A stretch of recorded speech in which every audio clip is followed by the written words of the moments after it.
बहुत समय पहले एक पहाड़ी गांव के बीचों बीच एक अनोखी दुकान थी जिसका नाम सच्चाई की दुकान था। ये दुकान बाकी दुकानों से बिल्कुल अलग थी। न यहाँ कपड़े मिलते थे, न अनाज, न ही खिलौने। ये दुकान लोगों की जिंदगी बदलने वाली चीजें बेचती थी, जैसे ईमानदारी, सच्चाई, धैर्य और भरोसा। दुकान का मालिक एक बुजुर्ग व्यक्ति था जिन्हें सभी गांव वाले दादाजी कहकर बुलाते थे। उनकी दाढ़ी सफेद थी, चेहरे पर अनुभव की गहरी लकीरें थीं और उनकी आंखों में सुकून झलकता था।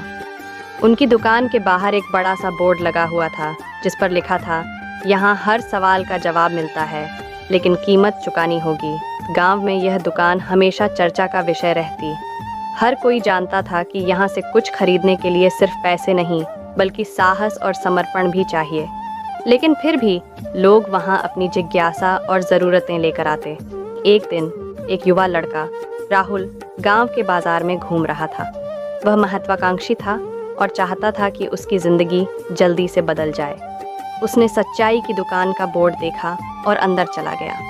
दुकान के अंदर का माहौल बहुत ही शांत था। दीवारों पर प्रेरणादायक वचन लिखे हुए थे और लकड़ी की अलमारियों में छोटे छोटे पैकेट सजे हुए थे।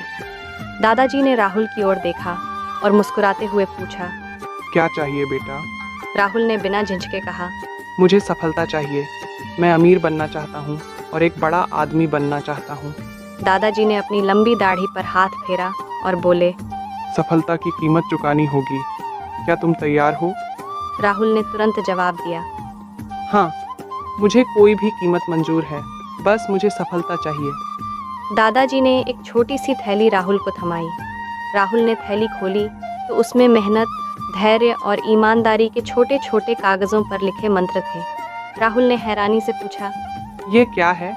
मुझे तो कुछ ऐसा चाहिए था जिससे मैं तुरंत बड़ा आदमी बन जाऊं। दादाजी ने गंभीरता से कहा, बेटा, सफलता कोई चीज़ नहीं जो खरीदी जा सके।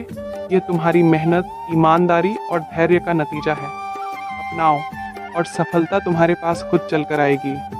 राहुल निराश होकर बाहर चला गया। उसने सोचा, यह दुकान भी किसी काम की नहीं।